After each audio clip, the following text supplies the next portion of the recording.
This is the Digital Trust Podcast. In every episode, we strive to bring support to those of you who serve on the front lines and in the trenches of data and technology. We endeavor to bring understanding to the under-resourced and underappreciated, help remove your stress, and provide relief to your pain. Welcome to the Digital Trust Podcast. Sit down with us as we give you hard-hitting advisory conversations to help you build digital trust with your stakeholders and clients, and actionable takeaways to help you become a digitally trustworthy organization.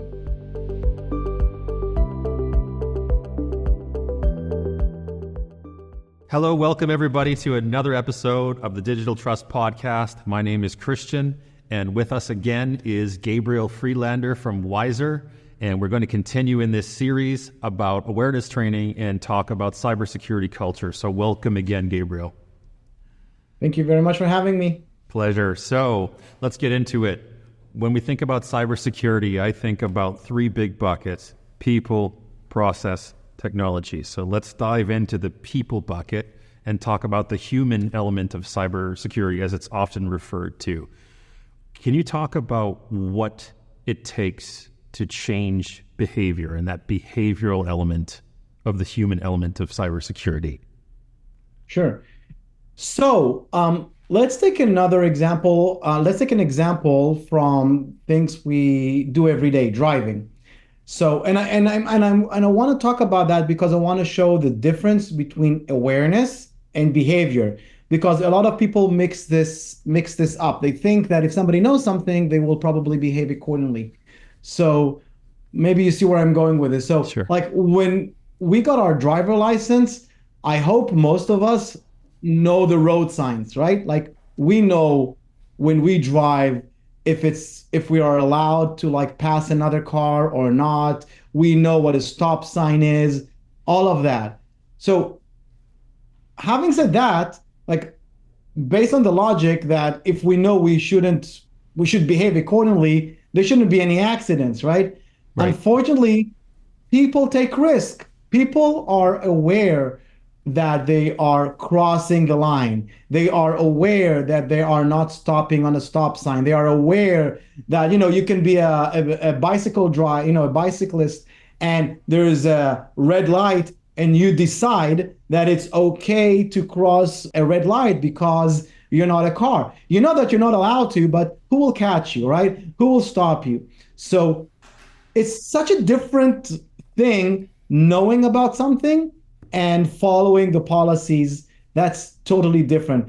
And a big part of it, I sort of touched it, it's risk, right? If I believe that I won't be caught and I won't create any danger, I won't endanger anyone, and I'm very much in a hurry, I'm not saying me, but there are people that will take that risk, okay? And will basically, cross a white line or whatever and pass that car or drive fast because they don't feel they're putting anybody at risk. They don't feel they're going to be caught, and that's okay. So the same thing happens in the cybersecurity world. People have heard about phishing. People have heard about, different things. It's not that they're not aware of it, right? They just don't think they're a target. They don't think that what they do will cause harm. Some of them are even upset with having to even, follow any policies because they blame the security. They're saying, look, if you don't want me to click on a phishing email, then, you have all this, amazing technology. Just stop it at the gate. Like, why are you sending this to me? Like, you shouldn't. Everybody has their own justification. So it takes time to change that behavior. And I think it comes down to really understanding what's the motives for somebody to change their behavior. Like, why would I change that behavior? Again, I know about it, but now what would make me change it?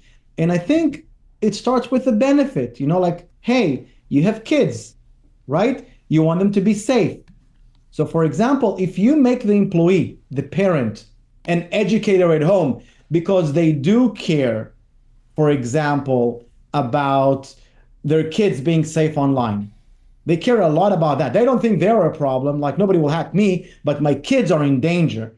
So if you give them the tools to educate their kids, for example, now you made them educators and they're becoming believers and they're taking it home and they're talking to their family and to their kids and to their parents. And suddenly they became those ambassadors of cybersecurity. So guess what's going to happen? They themselves will, first of all, learn more about it. They will start behaving accordingly, and they will bring that culture back to work. This is just one example.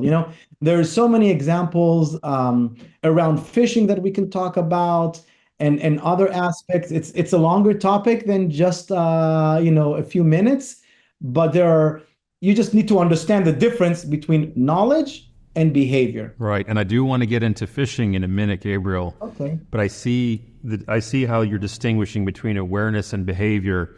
It's not that you're saying awareness is not a good thing, because it certainly is, and it's an important part. But where the needle actually moves is when people adopt it, embrace it, become educators, ambassadors, and actually change their behavior and influence others to change their behavior too. Very, very good point. You summarize it in one sentence. Awesome. So phishing simulations, since you brought it up, let's talk about phishing simulations from the standpoint of, first of all, what are they at a high level, and why are they an important part of a cyber defense strategy? Yeah.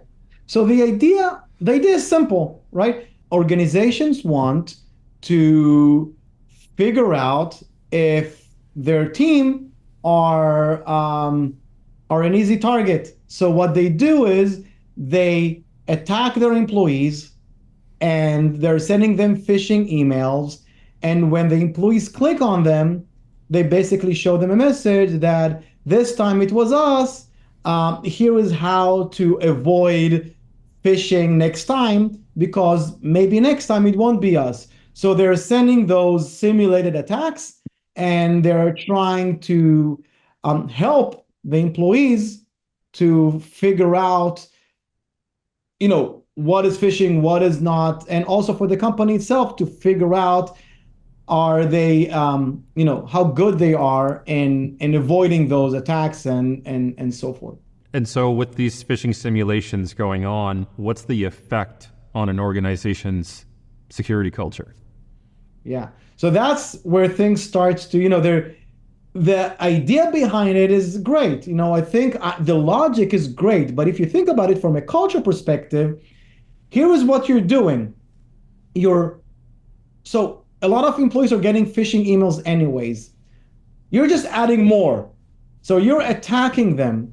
And not only attacking them, you're exposing them for their failure. So now you make many of them fail. So from a culture perspective, nobody feels good about failing or being exposed as the weak link, as we used to call, many of us call people, unfortunately. Finger pointing and shaming folks. Yeah, and that's what happens. So I understand that this is not what the intent was, but this is the result. So the result is that people are being attacked, and while they're working, and then they're being blamed.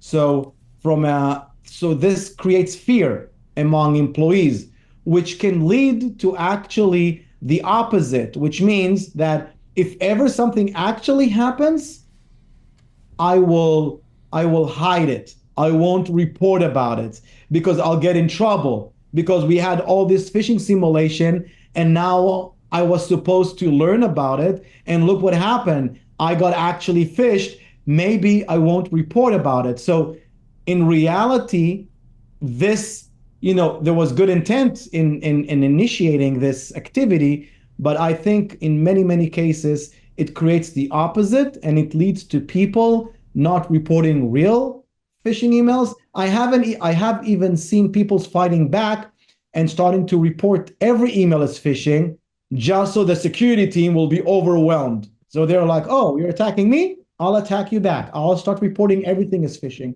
So I've seen that. And then it becomes sort of like a game that is not leading the result that you actually wanted. So it's a low trust environment, but we're talking about facilitating trust, building confidence, increasing reporting, as opposed to just reducing the amount of phishing phishing clicks, if you will. Yeah. So that's sort of again, it's a good idea initially, I understand the logic, but this is the result of this.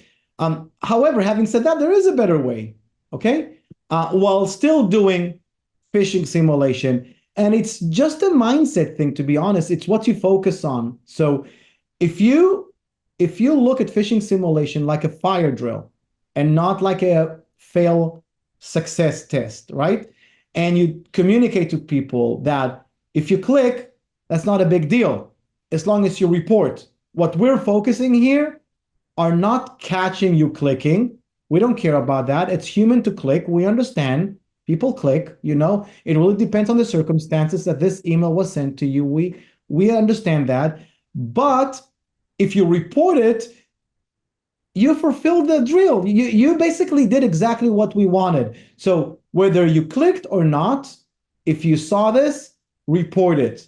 That's what we're testing. We're testing your reporting, your understanding that if you click, it's not the end of the world. You're not going to get fired. We're not going to punish you, because what we really care about is for you to let us know so we can maybe even reverse it if you report very fast. When you change the KPIs, when you make it about reporting and not about, clicks, when you make it a drill versus a fail pass test, then people don't feel they failed. You clicked, you didn't fail if you report. So you still have a chance to, reverse the action, the mistake you did. And this is what we want in real life to happen. You made a mistake. We want you to know you can reverse it by reporting to us.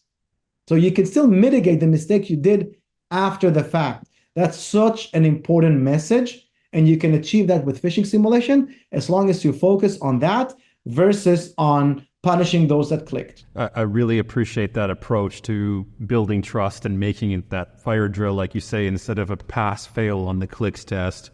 You want to increase the amount of reporting.